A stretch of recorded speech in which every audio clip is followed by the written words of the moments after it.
Mereka melakukan kegiatan penyelidikan tertutup yang kemudian terjadi peristiwa tertangkap tangan terhadap para terduga pelaku tindak pidana korupsi di wilayah Kabupaten Pemalang.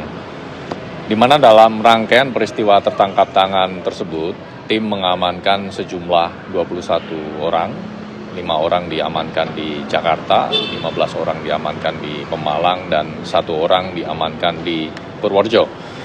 Adapun dari 21 orang tersebut, nantinya 12 orang akan dilakukan pemeriksaan lebih lanjut di gedung KPK Merah Putih. Dari 12 orang tersebut, 5 diantaranya yang diamankan di Jakarta saat ini sudah dilakukan pemeriksaan di gedung Merah Putih KPK. Untuk 7 orang lainnya, 6 dari Pemalang dan 1 dari Purworejo, kemungkinan siang ini sampai dengan sore akan tiba di gedung Merah Putih KPK untuk dilakukan pemeriksaan lebih lanjut. Selain mengamankan 21 orang, tim juga mengamankan barang bukti, diantaranya uang tunai sejumlah lebih dari 2 miliar rupiah, dan tentunya barang bukti lainnya juga diamankan dalam rangkaian peristiwa tertangkap tangan ini. Adapun kegiatan penyelidikan tertutup yang dilakukan oleh tim KPK ini diduga berkaitan dengan penerimaan yang dilakukan oleh Bupati berkaitan dengan proyek. Apakah itu nanti konstruksi pasalnya adalah penyuapan ataupun pemerasan terkait dengan proyek-proyek di Kabupaten Pemalang, tentu nanti akan dipaparkan dan dibahas dalam ekspos. Selain itu juga ada dugaan penerimaan yang dilakukan oleh Bupati berkaitan dengan jual beli jabatan di lingkungan Pemkab Pemalang. Memastikan saja apakah dari 5 atau 4 orang yang ada di Jakarta itu merupakan kepala daerah yang sudah ada sekarang? Salah satu orang yang diamankan di Jakarta adalah Bupati Pemalang yang kemudian tadi malam sudah tiba di gedung Merah Putih KPK untuk dilakukan pemeriksaan secara intensif. Apakah memang sebenarnya yang terdeteksi awal itu terkait jual beli jabatan dan adanya indikasi suap menyuap terkait jual beli jabatan yang kemudian dilakukan penangkapan? Ini diantaranya yang kemudian kami temukan pada saat kegiatan penyelidikan tertutup bahwa ada dugaan penerimaan yang dilakukan oleh Bupati. Ketika kemudian dilakukan pendalaman termasuk kegiatan di lapangan, maka kemudian tim menemukan adanya dugaan penerimaan yang dilakukan oleh Bupati ini tidak hanya soal jual beli jabatan, tapi juga berkaitan dengan proyek-proyek di lingkungan Kabupaten Pemalang. Apakah itu kemudian terkait dengan suap ijon ataupun pemerasan yang dilakukan oleh Bupati kepada para pihak swasta, nanti semuanya akan dipaparkan dalam ekspos. Mas, memastikan saja berapa sih ruangan yang sudah disegel KPK selanjutnya? Dalam peristiwa tertangkap tangan ini benar tim juga sudah mensegel beberapa lokasi di Pemalang, dan tentu itu adalah kebutuhan dalam rangkaian proses penyelidikan yang ketika nanti perkara ini diputuskan untuk naik ke tahap penyidikan, itu menjadi salah satu titik yang dibutuhkan untuk dilakukan penggeledahan dalam rangka mencari bukti-bukti tambahan yang diperlukan untuk mengungkap perkara tersebut. 5 di antara lokasi yang disegel itu betul ruang kerja Bupati ya? Untuk detail ruangan-ruangan yang dilakukan penyitaan nanti kami akan update. Dilakukan penyegelan nanti kami akan update. Kaitan soal kepala dinas PUPR kah yang awal dari penyidikan tertutup ini?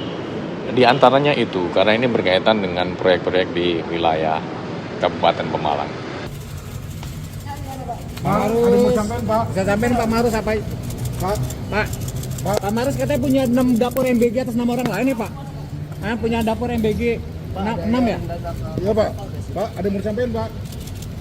Ada rencana ke Gubernur Jawa Timur Pak. Apa hanya kasih ke Anwar Sadat aja Pak? Anwar Sadat siapa lagi Pak? Tangan kanannya Anwar Sadat ya? Gerindra ya? Ya. Masukkan buat partai Gerindra ya Pak ya? Bapak dapat oleh 6 dapur MBG-nya Pak atas nama orang lain. Pencucian uang ya Pak ya? ada lagi.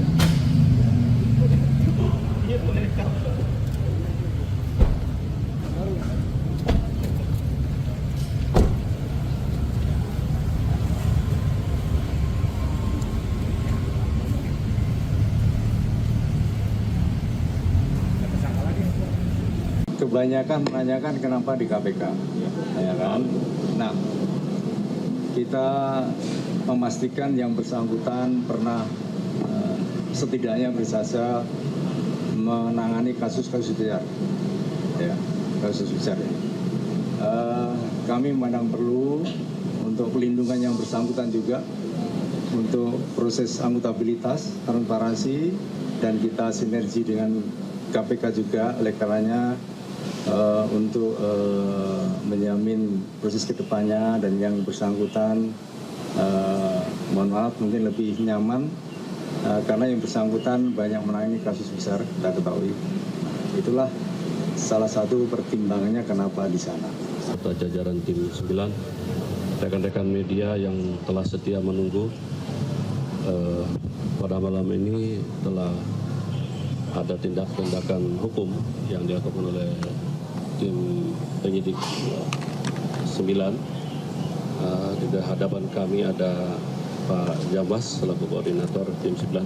Waktu dan tempat kami persilakan. Terima kasih Pak Kapuspen. Assalamualaikum warahmatullahi wabarakatuh.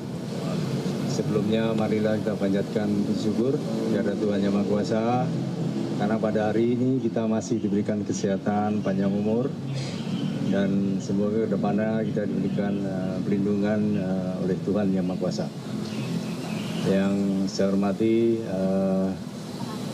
sahabat-sahabat media massa, media online yang berkenan selalu mengupdate berita di Kejaksaan Republik Indonesia, saya sampaikan terima kasih.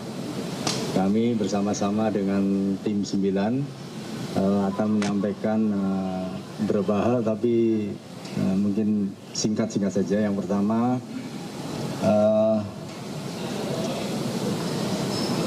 Saudara Eva telah ditetapkan tersangka dan dilakukan penahanan 20 hari ke depan sampai tanggal 24 kalau nggak salah. Tanggal berapa? 20 hari ke depan dari hari ini di rutan KPK Jakarta Cabang Jakarta Timur yang barusan kita menyaksikan. Terus yang kedua, sebagai bentuk akuntabilitas, saya sangat menghormati teman-teman wartawan juga, tetapi yang lebih penting juga kita harus membangun peradaban pembangunan hukum yang saling menghargai, utamanya dalam proses penyidikan masih praduga tak bersalah.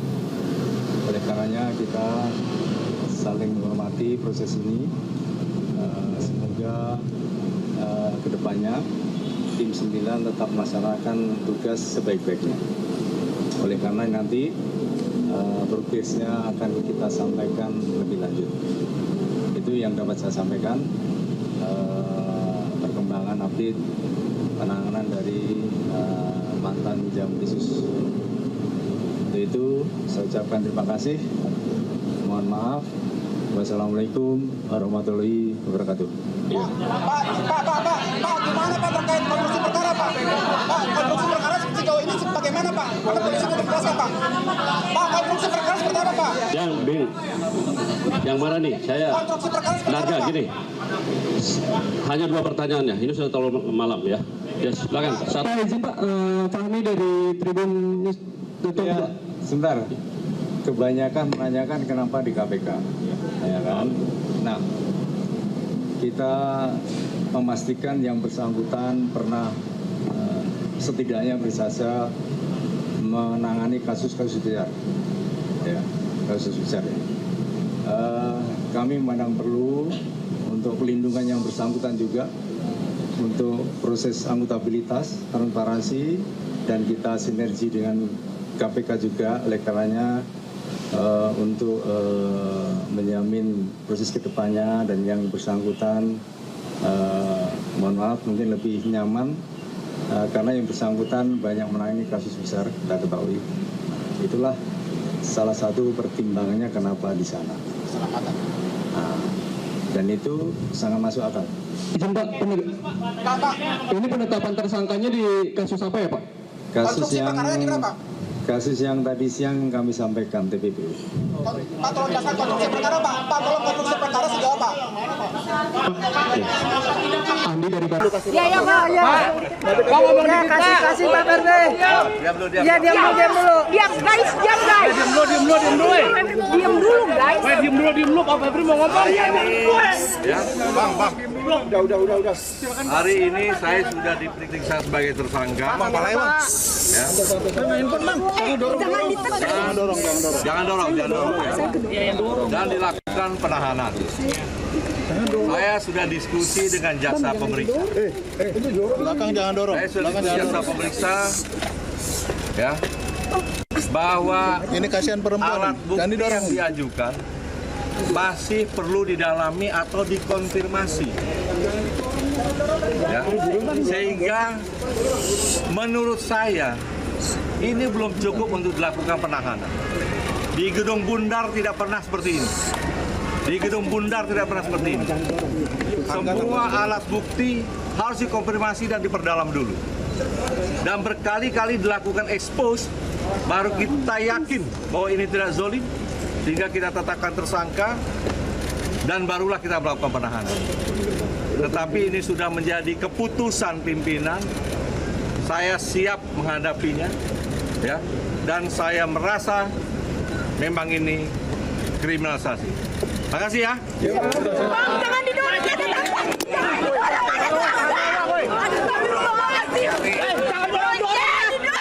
Jangan dorong. Ya Allah, sama-sama kerja.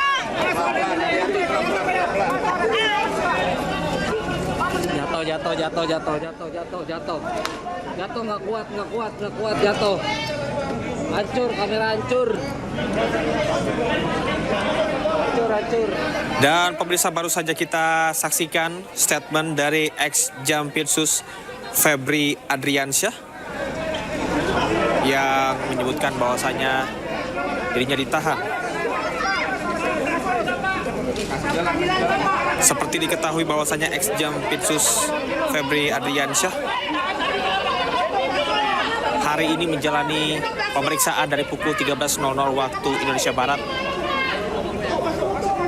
terkait dengan kasus tindak pidana pencucian uang. Febri menilai alat bukti yang diajukan penyidik belum cukup untuk menjadi dasar penahanan. Menurutnya, seluruh alat bukti masih harus dikonfirmasi dan diperdalam melalui proses penyidikan. Meski demikian, ia menyatakan menghormati keputusan pimpinan dan siap menjalani proses hukum. Di sisi lain, Febri juga menyampaikan bahwa ia merasa proses yang dijalaninya merupakan bentuk kriminalisasi. Pemirsa, pernyataan tersebut merupakan pandangan ataupun pembelaan dari pihak yang diperiksa ex-Jampitsus Febri Adriansyah. Meskipun dalam sistem peradilan pidana Indonesia, kecukupan alat bukti untuk penahanan atau penetapan tersangka merupakan kewenangan penyidik berdasarkan KUHP dan hasil penyidikan.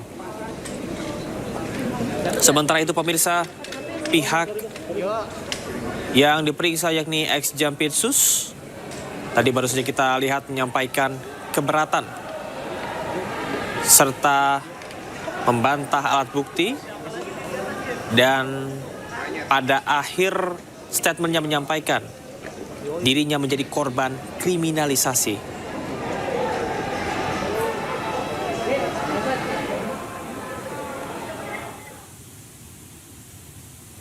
Dan saat ini, pemirsa, kami masih melihat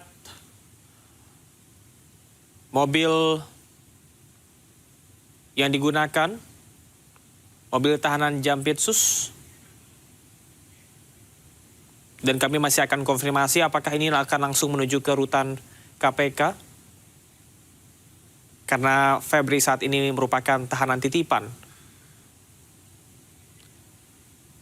Meski pelimpahan kasus ada di Kejagung.